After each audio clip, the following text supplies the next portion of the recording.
Bienvenidos a este episodio 12 de esta serie que lo que trata es de ayudarte, de capacitarte para amar a la iglesia y no solamente amarla, sino edificarla.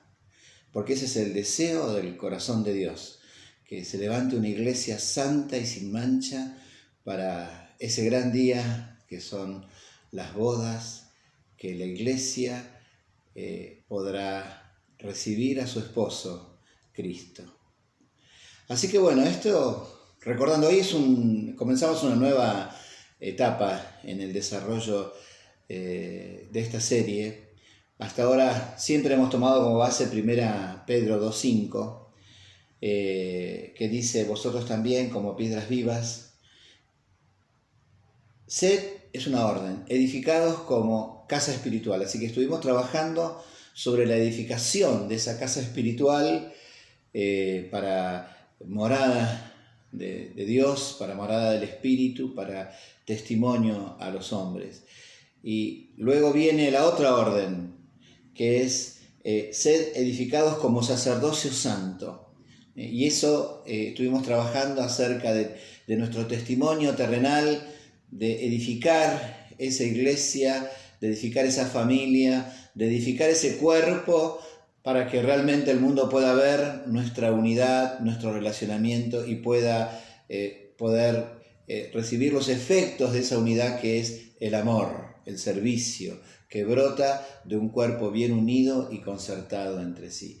Hoy vamos a tomar el tercer elemento que fluye de este pasaje, que es para ofrecer sacrificios espirituales aceptables a Dios por medio de Jesucristo, para ofrecer sacrificios. Así que casa espiritual, sacerdocio santo, para ofrecer sacrificios espirituales. Esta serie es un anticipo de un libro que será publicado, y bueno, es como un resumen, como para motivarte a que tengas ganas de profundizar en estos temas. Simplemente hacemos un abordaje introductorio, cada tema es más desarrollado en ese libro, ¿no? Así que bueno, comenzamos con este tema hoy acerca de qué es esto de, qué sería, a qué se refiere acá el apóstol Pablo de que tenemos que ser edificados como un sacerdocio santo para poder ofrecer sacrificios espirituales aceptables a Dios por medio de Jesucristo. Esos sacrificios ya estaban en el Antiguo Testamento, eran formas instituidas por Dios acerca de cómo los hombres sirven y se acercan a Dios, pero en el Nuevo Pacto estos sacrificios adquieren otra característica. Dice la Escritura mejores pactos, mejores sacrificios. En Hebreos 9:23 dice que aquellos sacrificios eran para purificar las cosas que eran copias de lo celestial. Pero ahora, esta nueva realidad celestial necesita mejor sacrificio que aquellos. Qué interesante, ¿no?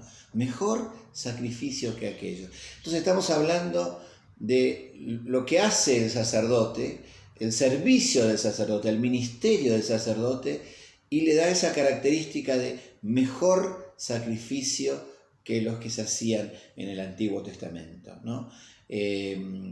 Habla de que estos sacrificios, de estos mejores sacrificios, tienen que ver con los bienes venideros, con los bienes de la realidad eterna, que perfeccionan, estos bienes venideros, perfeccionan a aquellos que nos acercamos a Cristo. Dice esto en el versículo, en el capítulo 9 de Hebreos, en el versículo 11 dice sacerdote de los bienes venideros, y en el 10:1 dice porque la ley, teniendo sombra de esos bienes venideros, nunca puede, por esos mismos sacrificios, hacer perfecto a los que se acercan continuamente. No puede hacer perfecto a aquellos a los que... Pero estos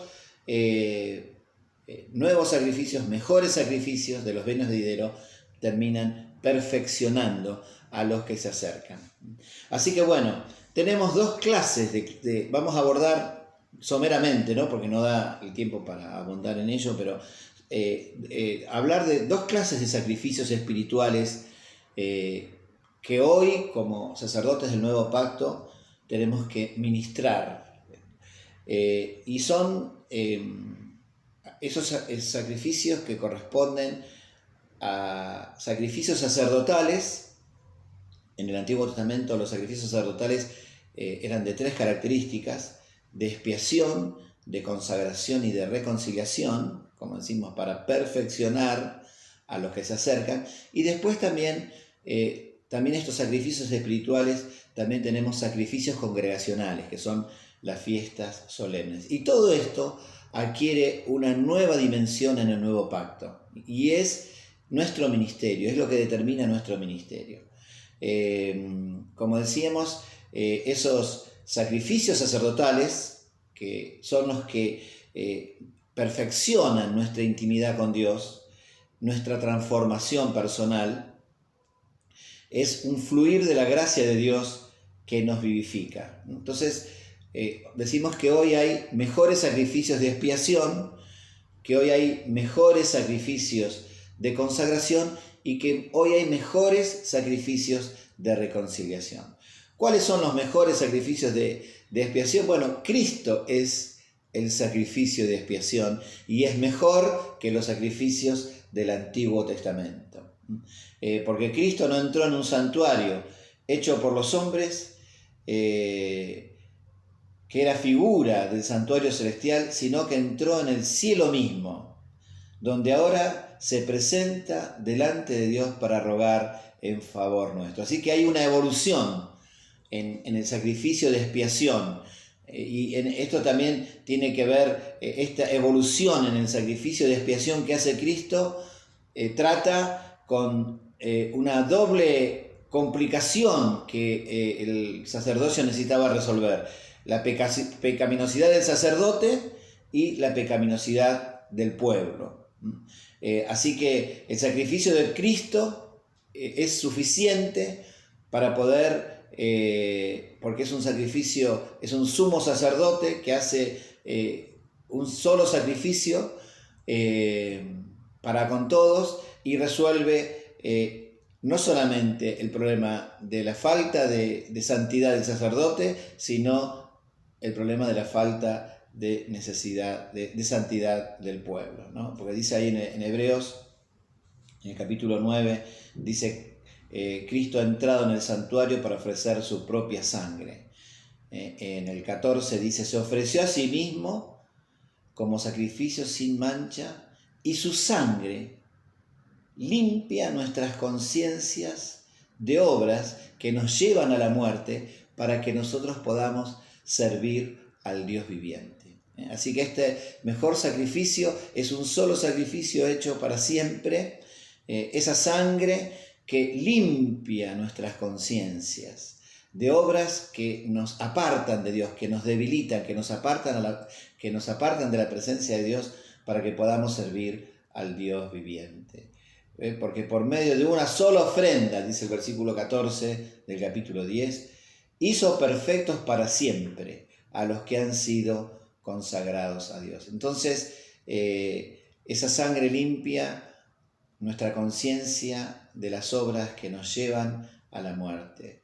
Y por esa sola ofrenda, Cristo nos hizo perfectos a los que nos acercamos a Dios, para que ellos puedan siempre vivir en victoria. Por eso también Él ruega es un sacerdote que no entra una sola vez al año, sino que continuamente está intercediendo y rogando, sentado a la diestra del Padre, sigue. Así que tenemos un mejor sacerdote y un mejor sacrificio. Cristo ofreció por los pecados un solo sacrificio para siempre, y luego se sentó a la diestra de Dios, y allí está esperando que Dios haga de sus enemigos el estrado de sus pies. Así que tenemos mejores sacrificios de expiación. Es un sacrificio perfecto que limpia nuestras conciencias para que podamos agradar a Dios, ¿no? También en el Nuevo Testamento decimos, mejores sacrificios de consagración.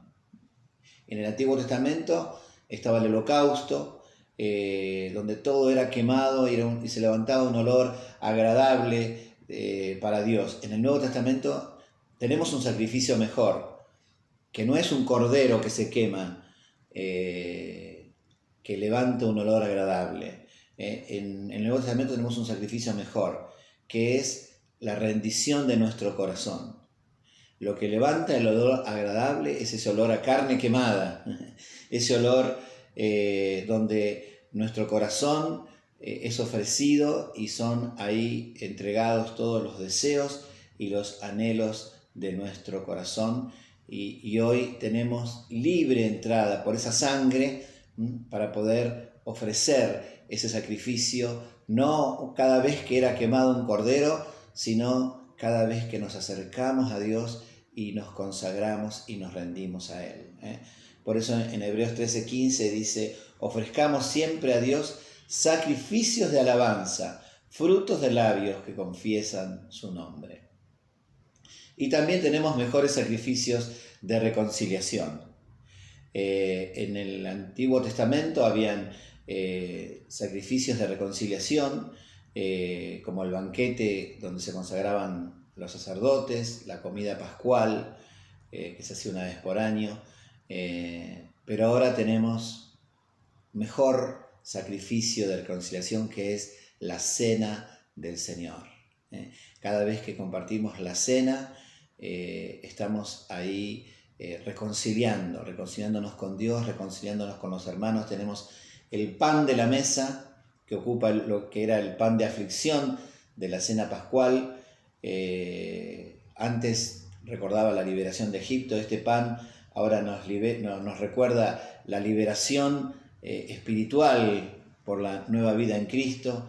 Tenemos la copa de la mesa, que es las copas de bendición de la cena pascual, y en esa cena es el momento de reconciliación, proclamando, hay sacrificio porque estamos proclamando la muerte del Señor. Así que 1 Corintios 11:26 dice, todas las veces que coméis este pan y bebéis esta copa, la muerte del Señor anunciáis hasta que Él venga. Así que bueno, estos sacrificios sacerdotales nos dejan enseñanza acerca de nuestro ministerio. ¿En qué consiste nuestro ministerio? ¿En qué consiste nuestro servicio a Dios? Y tenemos la adoración como una consagración sacrificial.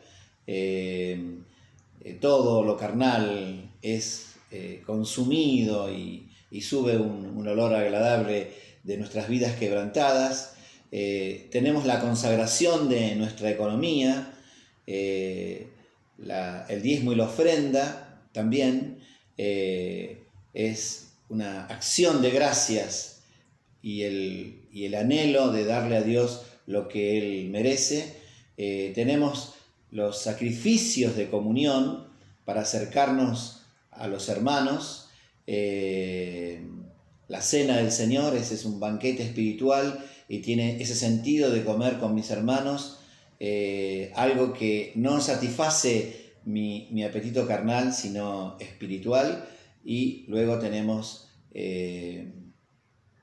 esa continua consagración a Dios de nuestros pecados.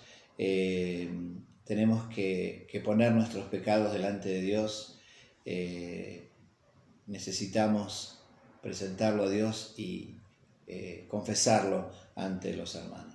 Y por último, decíamos que parte de nuestro ministerio no solamente son esos sacrificios espirituales, no son solamente los sacerdotales, sino también los congregacionales. Y ahí tenemos todo el ejemplo y el modelo de las fiestas solemnes que nos dejan toda una enseñanza para el Nuevo Testamento, para esta nueva realidad, para este ministerio. Tenemos la Pascua, donde recordamos el sacrificio perfecto de Cristo. Tenemos la fiesta de los panes sin levadura, que nos llevan a conmemorar la liberación del pecado en el bautismo. Tenemos la fiesta de las primicias, que reconoce la provisión de Dios. Tenemos Pentecostés, día de gran gozo, y tenemos las fiestas de la trompeta. El fin de las cosechas, el año nuevo, anuncia la segunda venida de Cristo. Tenemos el día del perdón, día de expiación y reconciliación. Y por último tenemos la fiesta de los tabernáculos, que nos permite estar anhelando la venida del Señor, y celebramos la guía y la dirección y la provisión de Dios. Así que bueno, esto es una somera, no pretendo llegarlo a fondo, sino dejarles un interés para profundizar estos sacrificios espirituales aceptables a Dios por medio de Jesucristo, que corresponden a este nuevo pacto, que corresponden a este sacerdocio espiritual, a la forma en la cual hoy el nuevo pacto le da otra realidad espiritual a las cosas que tenían una realidad natural en el Antiguo Testamento, ¿no?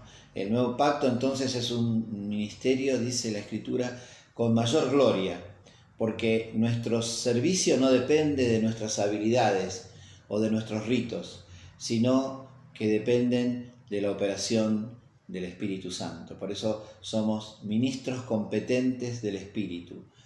Nuestras capacidades no nos pueden transformar ni a nosotros ni a otros, pero las capacidades que el Espíritu Santo nos ministra, nos capacita, son suficientes para vivificar a otros. Esto es lo que dice en 2 Corintios 3, del 4 a 11, que dice: y tal confianza tenemos mediante Cristo para con Dios, no que seamos competentes por nosotros mismos, sino que nuestra competencia viene de Dios, el cual asimismo nos hizo ministros competentes de un nuevo pacto, no de la letra, sino del Espíritu, porque la letra mata, pero el Espíritu vivifica. Así que bueno, casa espiritual, sacerdocio santo, para poder ofrecer sacrificios espirituales, mejores sacrificios espirituales por medio de Jesucristo. Que Dios te bendiga mucho. Hasta la próxima.